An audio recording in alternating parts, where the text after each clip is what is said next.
Shalom saudara, kita kembali mengikuti Abam episode 843. Silakan Pak Yehuda membacakannya.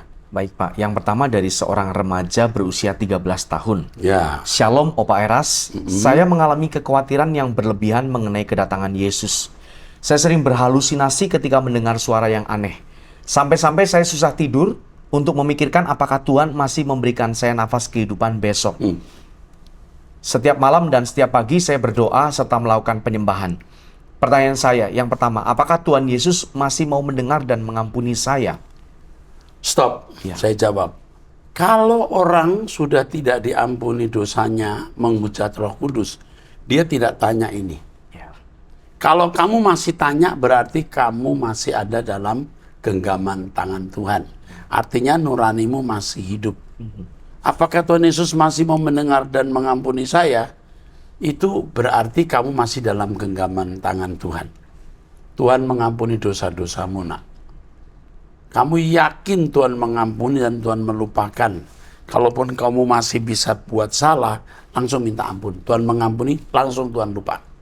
Dan belajar untuk tidak berbuat dosa lagi. Oke? Oke. Jadi kamu jangan takut, jangan khawatir. Percaya Om Eras sudah pengalaman, ya. Kamu kalau ragu-ragu, kamu ikuti Om Eras. Kamu jangan ikuti suara hatimu yang salah. Ikuti apa yang Om Eras katakan, karena Om Eras tahu benar kebenaran. Tuhan sudah mengampuni dosamu, dan kamu masih dalam cengkraman Tuhan. Terus. Yang kedua, bagaimana cara menghadapi kekhawatiran yang saya alami? Kekhawatiran saya di sini juga khawatir jika Tuhan Yesus sudah muak terhadap dosa yang pernah saya lakukan. Tapi sungguh saya mau betul-betul melakukan kehendak Bapa, and allow me to ask you a few more questions. Maaf Opa kalau pertanyaan saya agak banyak karena saya masih ragu dengan jiwa dan kepribadian saya. Ya. Begini, setan suka begitu, menuduh kita. Ya. Kamu tidak diampuni lagi, Tuhan Yesus muak. Sekarang kamu lihat papa mama, papa mamamu. Ya papa mama orang dah, kalau kamu punya papa mama kurang, ya. Rata-rata orang tua anaknya bikin salah pun tetap anaknya, apalagi Tuhan. Jadi kamu jangan ragukan kasih Tuhan, ya. Tuhan tidak muak kecuali kamu sudah tidak mempersoalkan dosa, baru muak. Kalau kau masih mempersoalkan apakah aku berkenan, tidak, Tuhan tidak muak terhadap kamu. Justru anak seumur kamu mempersoalkan hal ini luar biasa. Terus Berikutnya, jika kita sedang berdoa, apakah Tuhan Yesus berada di sisi kita? Jujur saya masih ragu apakah Yesus masih mau mengampuni saya atau tidak. Roh Kudus tidak kelihatan, dia hadir memenuhi tempat manapun. Jadi dimanapun kamu berada, Roh Kudus di situ. Jadi kalau kamu berdoa, ya Tuhan, itu langsung kamu bicara kepada Bapa di surga dan kepada Tuhan Yesus. Langsung. Ya seperti handphone. Halo, langsung kepada objek yang kepadanya kita menghubungi atau berdialog. Terus.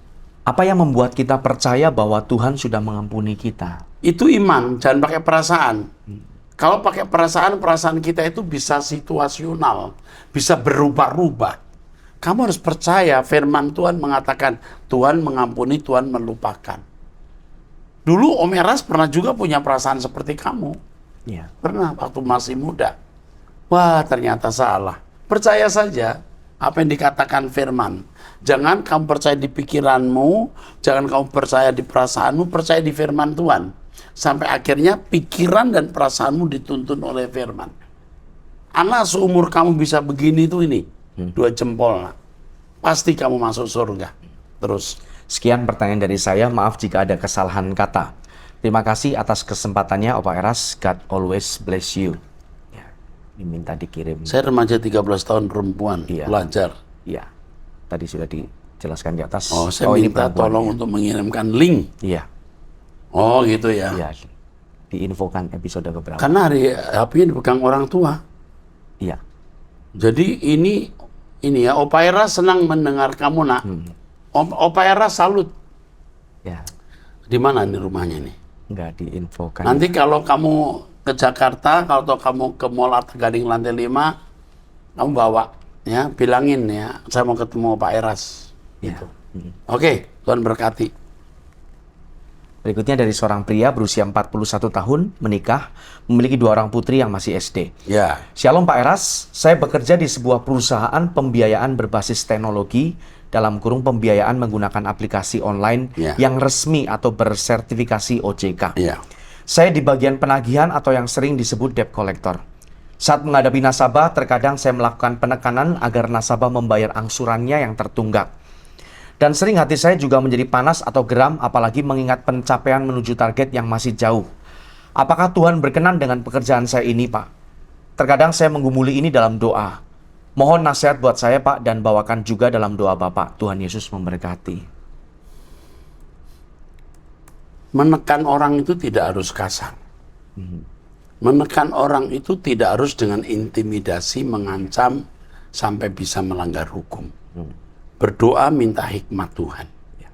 Dengan pendekatan-pendekatan yang berhikmat. Ya, not approach by force, tapi persuasion approach. Pendekatan persuasif. Minta hikmat Tuhan. Tetaplah di pekerjaan ini kalau belum ada pekerjaan lain. Ya, kecuali nanti ada pekerjaan lain, kamu pindah saja. Tapi kalau kau masih di pekerjaan ini, lakukan.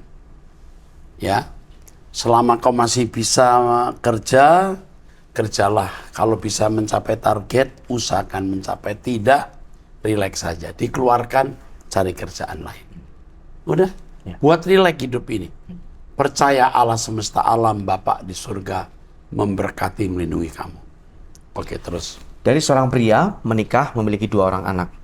Shalom, saya banyak belajar dari video short dan khotbah-khotbah Pak Eras dan Pak Wignyo. Dan saya paham sekarang bahwa setiap pergumulan dan masalah saya tidak terlalu penting. Yang terpenting adalah hidup berkenan di hadapan Tuhan. Amin. Pisau dari Tuhan sedang membedah saya, bertujuan untuk hidup saya pulih, bukan pisau preman yang menyakiti atau membunuh. Sekarang saya berpikir dipulihkan atau tidak, saya tidak perlu minta-minta kepada Tuhan. Kalau saya tidak bisa mengikuti maunya Tuhan. Ini bahasa saya sebenarnya. Peso preman atau peso operasi. Ya. Operasi. Oke, terus. Ya, pertama saya hanya memberitahu sedikit hal. Belakangan ini saya kalau dengar khotbah dari gereja saya sendiri ataupun pendeta-pendeta terkenal lainnya, jujur seperti tidak mendapat apa-apa untuk merubah hidup saya. Padahal bagus-bagus khotbahnya. Bahkan saya masih terus jatuh bangun dalam dosa walaupun saya melayani sebagai WL di gereja. Yang merubah hidup saya perlahan-lahan justru saat awal saya mengikuti pengajaran Pak Wignyo dan akhirnya saya ikuti juga khotbah-khotbah Pak Eras. Sangat sederhana, mendasar namun sangat menyentuh saya. Membuat saya semakin paham pengajaran-pengajaran firman Tuhan dan saya merasa perlahan-lahan kehidupan rohani saya mengalami perubahan walaupun belum berubah total. Namun saya merasa bersyukur. Oleh karena itu saya bingung, kok hamba-hamba Tuhan lain pada nyebut Bapak sesat? Ya, kita harus melihat bahwa lebih banyak orang yang tidak benar daripada orang benar. Tuhan Yesus berkata di Lukas 18 ayat 8, kalau anak manusia datang, kalau Yesus datang maksudnya, apakah dia mendapati iman di bumi? Artinya sampai-sampai tidak ada orang benar. Jadi kesimpulannya, sedikit orang benar atau hampir-hampir tidak ada. Jadi siapa yang sedikit itu kemungkinan benar, ya, kemungkinan besar, ya. Nah, udah diartikan sendiri deh, ya, itu. Oke. Ya. Nah, saya mau bertanya, apakah salah jika saya di gereja mengabaikan khotbah-khotbah, jika saya mendengarnya tidak damai sejahtera, dan hanya mengikuti khotbah dan pengajaran Pak Eras dan Pak Wignyo saja, sementara saya tetap melayani di sini? Ya, mungkin tetap saja melayani di situ. Mendengar khotbah ya, dari kesalahan khotbah kamu dapat berkat. Saya juga kadang-kadang mendengar khotbah orang, dari kesalahannya saya dapat berkat. Mestinya tidak begini, tapi begitu. Lebih mempertajam pengertian kita. Tapi tidak usah nyerang. Jangan berdialog kalau Tuhan tidak suruh. Tapi kalau Tuhan suruh, bagikan firman. Ya, saya mengerti orang yang sudah mendengar khotbah saya lalu benar-benar tersentuh, sulit mendengar khotbah orang seperti yang Anda alami. Oke, jalani saja. Roh Kudus kiranya pimpin. Yang terakhir mungkin sedikit di luar konteks, saya belakangan ini buka TikTok dan tidak sengaja melihat konten-konten orang memburu hantu di rumah-rumah angker gitu. Dan malah jadi suka nonton yang seperti itu. Apakah salah, Pak? Mohon penjelasannya. Ya, sekali-kali lihat nggak salah. supaya bisa melihat realitas hidup macam apa sih. Ya, ternyata ada kuasa gelap ya. Itu bisa jadi pelajaran rohani. Tapi kalau nanti kamu memburu kisah-kisah begitu, ya itu akhirnya mendistrak atau merusak pikiran. Dari seorang ibu rumah tangga berusia 38 tahun, menikah tinggal di Jambi. Shalom Pak Eras. Apa ini? Iya. Untuk sekedar informasi Pak, saat ini kami sekeluarga masih berada di gereja yang sekarang. Walaupun suami memilih mengikuti ibadah online di Truth ID di rumah Pak. Tapi kami sepakat untuk berdoa menunggu jalan keluar yang terbaik supaya bisa mengambil langkah dengan tenang dan dalam sejahtera Tuhan. Juga dengan pertimbangan-pertimbangan mengingat kami sudah beberapa kali pindah gereja. Dan lagi kami dapati gereja-gereja sekitar hanya 11-12 saja. Jujur Pak, sebenarnya kami jika bisa lebih memilih ikut penggembalaan Pak Eras saja walaupun hanya via online. Tapi bagaimanapun suatu saat kami membutuhkan pendeta secara langsung seperti menikahkan anak ataupun kematian. Oh iya Pak. Di mana? Rumahnya mana rumahnya ini? Di Jambi Pak. Oh, oke. Oke, terus? Oh ya Pak, pertanyaan saya kali ini menyangkut adik saya. Begini Pak, saya anak kedua dari 5 bersaudara. Adik bungsu saya perempuan usia 24 tahun, masih gadis. Berapa tahun ini dia mengalami tekanan mental dan belakangan menunjukkan gejala depresi Pak. Sebenarnya dia anak yang pintar, keinginan sekolah tinggi, tapi kami dari keluarga kurang mampu sehingga dia patah. Tidak hanya itu, karena keadaan akhirnya keluarga ortu pindah ke Kalimantan, hidup sehari-hari sulit. Adik saya juga rendah diri karena badannya yang gemuk sejak kecil, juga tentang pasangan hidup. Dan dia kepahitan terutama kepada ayah kami. Sekarang dia kesulitan mengatasi gejolak emosinya, suka menyendiri jika tidak sedang kerja, benci diri sendiri, sering mimpi buruk, juga terlintas untuk bunuh diri. Pak Eras, saya mau tanya, apakah bisa minta tolong untuk adik saya di konseling? Karena dia mau konseling ke kenalannya, tapi belum jadi karena terkendala biaya Pak. Jika bisa tolong infonya lebih lanjut, kami menunggu tanggapan dari Bapak. Sebelumnya saya ucapkan terima kasih kepada Pak Eras dan seluruh tim ABAM. Tuhan Yesus memberkati. Kasihan ini. Ini mesti ditolong. Ditolong ya. Kalau datang ke psikolog bayar ya. Iya Pak. Ini kita mesti bantu. Kita punya psikolog, kita punya Fani yang punya pengalaman, tapi dibawa ke Ibu Esther dulu. Nanti baru kita arahkan mau dibawa kemana. Ya, kita harus perhatikan orang-orang seperti ini. Dan Tuhan berkenan. Serius ya, jangan tidak dihubungi ya. Tuhan berkenan kita menolong orang-orang seperti ini. Terus. Selanjutnya Pak, dari seorang wanita berusia 57 tahun, menikah, memiliki 2 orang anak. Shalom Pak, kami sangat berterima kasih pada Bapak yang begitu peduli dengan jiwa-jiwa yang haus dan lapar akan kebenaran Alkitab yang adalah firman Tuhan sendiri. Tentang gosip dan fitnah miring mengenai Bapak adalah orang yang tidak paham akan kehendak Allah. Doa kami pada Bapak teruslah dalam kebenaran dan Tuhan memberkati Bapak Erastus Sabdono serta tim, sehat selalu, damai sukacita Tuhan mengelilingi. Yang mau saya tanyakan, mengapa Tuhan mengeraskan hati orang Mesir saat Musa akan membawa bangsa Israel keluar Mesir sampai mengadakan 10 tulah? Mohon jawabnya Pak, terima kasih. Tetap semangat membawa jiwa-jiwa berkemas-kemas menuju ketiga. Yang pertama, Tuhan tidak mungkin dengan sengaja membuat orang masuk neraka, mengeraskan hati. Ada pengajaran bahwa Tuhan mengeraskan hati orang, ya suka-suka Tuhan mau lakukan apa, dan membuat orang hatinya tidak keras supaya dia bisa masuk surga, karena ditentukan untuk masuk surga. Ini ajaran yang tidak benar. Mengeraskan hati Firaun yang benar ya. Jadi Tuhan bicara bahwa Firaun tidak akan melepaskan bangsa Israel. Sebelumnya udah bicara begitu. Tetapi Tuhan itu Tuhan yang harus tidak bisa, Tuhan yang terbukti tidak salah. Maka Tuhan mengizinkan peristiwa-peristiwa terjadi, dan dari peristiwa-peristiwa itulah hati Firaun menjadi keras. Dari tongkat yang dilemparkan Musa menjadi ular, Firaun juga bisa buat hal yang sama. Nah, ini membuat Firaun hatinya keras. Tulah-tulah awal Firaun juga bisa buat, alih-alih sihirnya juga bisa buat maksudnya. Ini keras hati Firaun. ketika ahli-ahli sihir Firaun tidak bisa lagi meniru tulah-tulah yang Allah berikan, Firaun dapat menipu Musa. Seakan-akan dia bisa memperdaya Allahnya Musa. Ketika tulah datang, Firaun memanggil Musa, tolong minta Allahmu untuk angkat, hindarkan tulah ini dari negeri Mesir. Musa berdoa kepada Tuhan, tulahnya diangkat, Firaun bohong, ya kan? Dan itu berulang-ulang. Dengan keadaan ini, Firaun hatinya keras. Sampai anak sulungnya meninggal. Ia harus melepaskan bangsa Israel karena rakyat Mesir juga mengendaki orang Israel keluar. Kalau tidak, semua kami bisa mati, kata orang-orang Mesir. Tetapi hati Firaun sudah keras. Sudah jelas tahu Allahnya Israel itu kuat. Dia kejar, betul nggak? Ya. Ketika mau menyeberang laut Tibrau atau Kolsom, akhirnya apa? Ya, tentara Firaun jadi cendol semua, nyemplung ke air. Ya. Itu maksudnya, ya. Saat Musa kan membawa, cukup ya? Cukup, Pak. Cukup, pertanyaan saya cukup, Iya. ya.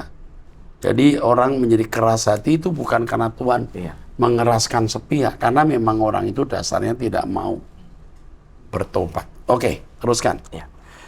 Berikutnya dari seorang wanita berusia 18 tahun, mahasiswa. Shalom Om Eras dan Pak Yehuda. Sebelumnya perkenalkan, saya seorang mahasiswi yang kini tengah berkuliah di salah satu universitas Negeri. negeri Yang terkenal. Ya, terkenal. Saya sangat senang mendengarkan khotbah Om Eras dan telah mengikuti khotbah dari Om Eras sejak saya berusia 8 tahun atau 10 tahun yang lalu. Saat kecil saya sering kali mengikuti ibadah umum di GSKI Gajah Mada. Dan terkadang setelah saya mengikuti ibadah youth, saya masih ingin mendengarkan khotbah dari Om Eras. Saya ingin mengucapkan terima kasih untuk kebenaran yang Om Eras ajarkan, sungguh telah membuka pandangan baru dan mengubah hidup saya. Di sini saya hanya ingin sharing sedikit, Om. Ya, saat ini saya tengah menempuh perkuliahan di jurusan komputer di salah satu universitas. Ya.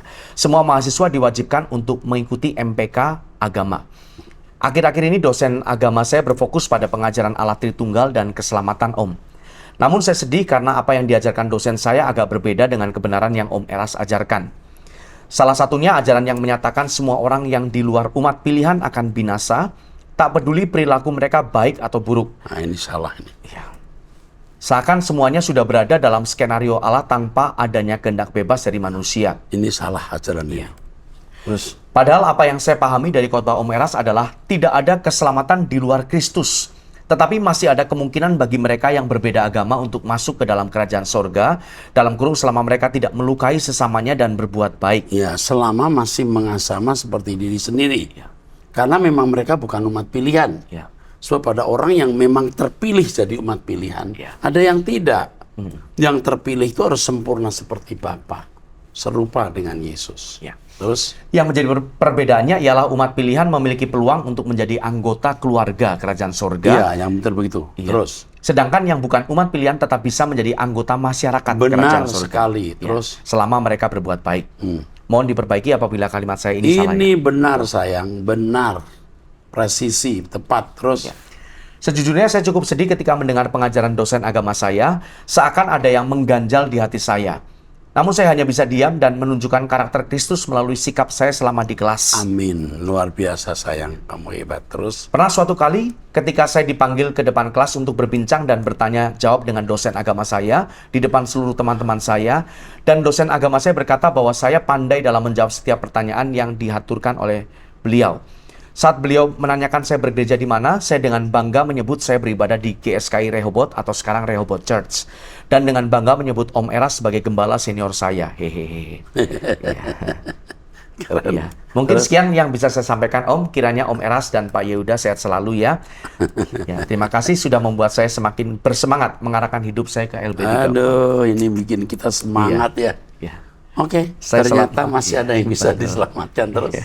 Saya selalu menantikan kebenaran yang baru dan murni yang akan Om Eras bawa. Ah iya, keren, keren. Umurnya berapa tuh itu? Umurnya 18. Pak. Wanita atau pria? Wanita, iya, wanita, Dari nadanya 18. wanita sih. Iya. Dari nadanya walaupun kau baca ya, tapi nada Iya. wanitanya berasa. Ada ya, Pak. Oke, we love you. Ya. Oke, teruskan. Dari seorang janda berusia 43 tahun tinggal di Sumatera Utara ini bertanya gitu.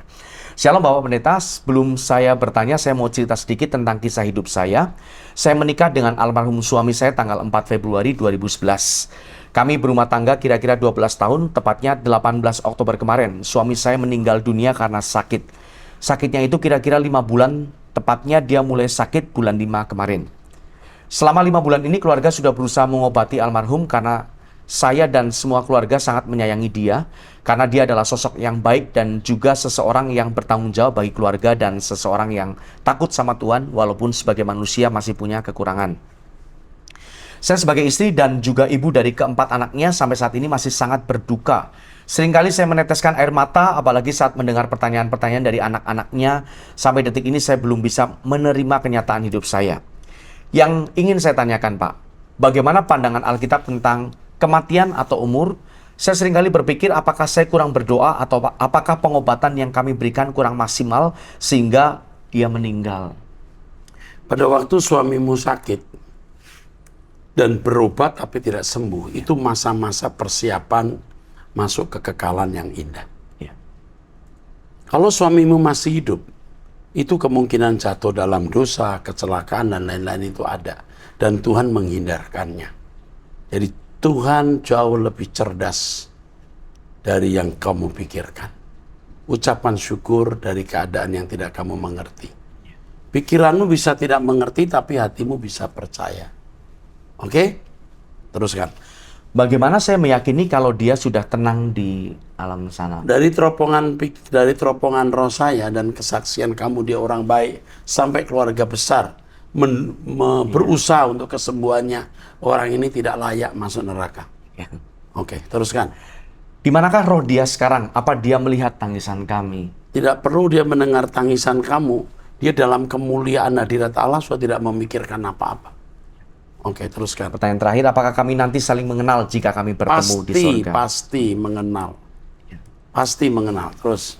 Mohon penjelasannya Bapak, tolong doakan saya agar bisa tegar untuk menghadapi kenyataan ini, agar aku bisa menghidupi keempat anak kami sampai mereka menjadi anak-anak yang sukses. Bisa. Ya. Kamu tegar tidak tegar tergantung kamu. Jangan memanjakan perasaan. Jangan menoleh ke belakang. Tuhan akan memberi jalan keluar kamu. Tuhan bukan Tuhan yang tidak bertanggung jawab. Tuhan mengambil suamimu, Tuhan akan menggantikan dengan cara-cara yang ajaib. Ya, yang mestinya dikerjakan suamimu. Tuhan akan gantikan dengan cara yang ajaib. Teruskan. Selanjutnya dari seorang wanita sudah menikah. Shalom Pak, bantu doa. Saya dan suami difitnah, dituduh melakukan penipuan dan persekongkolan. Ya. Kami sudah bergumul hampir 6 bulan ini. Dan hari ini kami baru dapat surat lagi dari kepolisian naik tingkat ke penyidikan. Aduh. Mohon dukungan doa ya Pak. Kami sudah berdoa bersepakat untuk berserah sama Bapa di sorga. Kekuatan kami hanya darinya. Kami lepaskan berkat untuk mereka yang membenci dan dendam sama kami. Dan kami sudah berjanji bersepakat tidak akan melapor balik mereka. Mohon dukungan doa supaya kami dikuatkan Bapa untuk melewati proses ini. Walaupun kata dunia uang bisa membeli hukum dan keadilan, kami bisa kuat melewati ini dan Roh Kudus terus menyertai kami. Terima kasih sebelumnya Pak, Tuhan Yesus memberkati. Tuhan pasti melindungi kamu. Ini mesti, nah, coba saya pengen tahu kasusnya apa. Ara suruh hubungi. Ya, kasihan ya. Tapi seperti pengalaman kita ya, dipolisikan. Ya, tapi Tuhan kalau memang mau lindungi kita, kita dilindungi. Ya. Kalau kita memang benar, Tuhan pasti menolong kita. Seperti yang mengirimkan pertanyaan ini atau pernyataan ini. Tuhan lindungi Anda, Tuhan lindungi kamu kalau kamu memang benar. Pasti bahaya melawan orang benar yang tidak berdaya ini, ya. Bahaya itu orang-orang yang melawan kamu, memfitnah kamu. Dia akan menuai apa yang dia tabur. Tapi kamu jangan mengharapkan kecelakaan orang. Kembalikan pembalasan kepada Tuhan. Oke, teruskan. Berikutnya dari seorang pria, single, berusia 44 tahun, tinggal di Malaysia. Pertama-tama saya mau mengucap syukur kepada Bapa Elohim Yahweh yang di sorga dan Tuhan kami Yesus Kristus melalui persekutuan Bapa Roh Kudus mempertemukan saya channel Truth ID dan akhirnya boleh mendengar suara Tuhan melalui Bapa Rohani Pastor Erastus Sabdono. Saya tidak bertanya Bapak Rohaniku, cuma mau mengongsi pengalaman saya, sharing. Dan mohon maaf sebelumnya kalau chat ini agak panjang. Baca Alkitab adalah kebutuhan saya seumpama makanan untuk daging. lapar bila tak makan. Demikian adanya kalau tak baca Alkitab. Saya selalu bertanya-tanya apa maksud anak manusia dalam Alkitab ini. Saya merasa ada satu rahasia besar dari anak manusia. Selalu bertanya pada Roh Kudus. Bapak Roh Kudus, apa maksud? Oh ya, Bapak Roh Kudus, apa maksud dari anak manusia ini? Tapi tidak ada jawaban dalam satu ibadah. Bapak Rohaniku berkata akan buat seminar Logos. Saya mengikuti melalui online, tiada satupun yang ketinggalan. Puji syukur kepada Bapa yang di surga. Rahasia dari anak manusia yang saya tak mengerti sudah terjawab di Logos yang Bapak Rohaniku sampaikan. Waktu Bapak Rohaniku berkata seminar ini mungkin akan sampai 100 episode. Hati saya berkata tidak perlu kayaknya sampai 100. Sebab di pertengahan seminar saja sudah cukup jelas maksud Logos ini. Saya sebenarnya ada masalah pribadi Bapak. Cuma saya lihat Bapak kurang sehat dalam penyampaian firman. Saya lihat Bapak batuk-batuk. Untuk meringankan, saya play di Abam, mana tahu ada orang yang sama dengan masalah saya. Dan memang benar ada. Jadi nasihat Bapak yang di situlah saya ikuti. Buat orang-orang yang mengutuki Bapak, barangkali selubung itu belum ditarik daripada mereka. Sehingga mempunyai mata tapi tidak melihat, dan mempunyai telinga tapi tidak mendengar. Akhirnya, sehat selalu Bapak Rohaniku, beserta istri, anak, cucu, Pastor Yehuda beserta keluarga dan tim. Kasih karunia penjagaan Bapak Elohim Yahweh selalu menyertai dalam nama Tuhan Yesus. Haleluya. Amin. Dari Malaysia. Saya senang membaca tulisan Anda. Nanti kalau ada waktu tengok-tengoklah ya. Ya. Kalau ada waktu kita bisa ketemu dan ini akan memberkati. Saya senang sekali membaca ini, sungguh. Oke, terakhir. Ya, terakhir dari seorang laki-laki berusia 15 tahun. Saya kenal Pak Eras sejak saya kecil, kira-kira umur 4-5 tahunan. Wow. Melalui tuntunan Roh Kudus lewat pengalaman hidup, saya membuktikan Allah itu nyata. Kehidupan lama saya berantakan sehingga membuat rusaknya karakter manusia lama saya. Hebat tuh, umur 15 tahun udah bicara begini, hebat nih. Tapi Tuhan telah menuntun saya melalui Pak Eras merubah drastis hidup saya. Umur 15 tahun loh. Sehingga saya punya prinsip tidak ada tujuan hidup selain menjadi anak kesukaan Bapa. Wow, ini wow banget. Wow banget ini ya, umur 15 tahun begini terus. Saya masih jatuh bangun dalam dosa, tapi tekad dan tujuan saya jelas, membangun kehidupan sesuci mungkin dan menjadikan Tuhan segalanya. Saya bersyukur Tuhan masih menyisakan orang seperti Pak Eras di dunia akhir ini. Wah, ini 15 tahun. Luar biasa kalimatnya ya. Iya. Terus, Pak, saya mau tanya di Matius 5 ayat 6, orang yang haus dan lapar akan kebenaran. Kebenaran di situ menggunakan dikaiosune. Apakah itu berarti haus mendengar firman atau haus berbuat baik, Pak? Lalu pertanyaan kedua, Pak, waktu saya doa malam bersama Pak Eras melalui Truth ID, saya tiba-tiba mengucapkan bahasa asing yang saya tidak rencanakan dan tidak minta. ini bahasa roh. Pasti dia dikaruniai bahasa roh. Ya. Itu bahasa roh namanya, nak. Iya. Terus, Saya khawatir itu merupakan fantasi saya atau bisa juga tipuan setan. Bagaimana membedakannya ya, Pak? Terima kasih, Pak Elohim Yahweh. kalau menolong kamu dan memberkati. mengucapkan hatimu sejahtera, itu bahasa roh. Ya. Dan kamu menjadi mengasihi Tuhan, itu bahasa roh. Ya. Oke, Matius 5 ayat 6 dibaca dari bahasa aslinya, Pak. Ya, baik.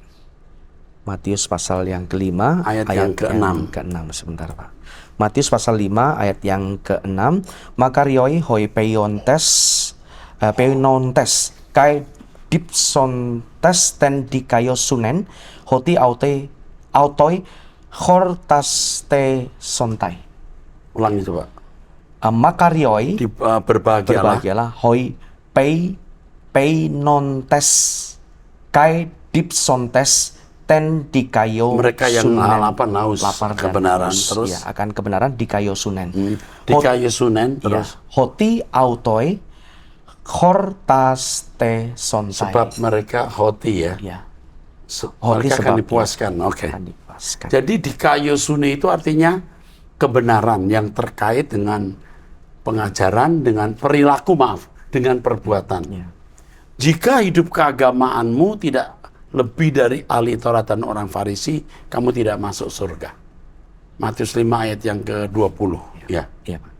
Iya, betul. Betul, Pak. Itu hidup keagamaanmu itu kebenaran. Kebenaran yang terkait dengan perbuatan atau perilaku. Ya. Ada kata lain yang diterjemahkan kebenaran itu aletheia. Ya. Ya, kalau Tuhan berkata, akulah jalan dan kebenaran itu aletheia. terkait dengan pemahaman pengertian. Ya, kita tahu bahwa Injil Yohanes ditulis memang filosofis sekali. Ya. Aletheia itu bicara soal pengajaran atau kebenaran yang terkait dengan pemahaman. Tetapi kalau di kaiosune itu kebenaran yang terkait dengan perbuatan. Jadi orang yang haus dan lapar akan kebenaran itu artinya orang yang pengen jadi suci. Ya. Ingin hidupnya benar. Dan ia akan pasti mencapainya. Janji Tuhan. Oke, demikian episode ini. Sampai jumpa di episode yang akan datang. Tuhan berkati.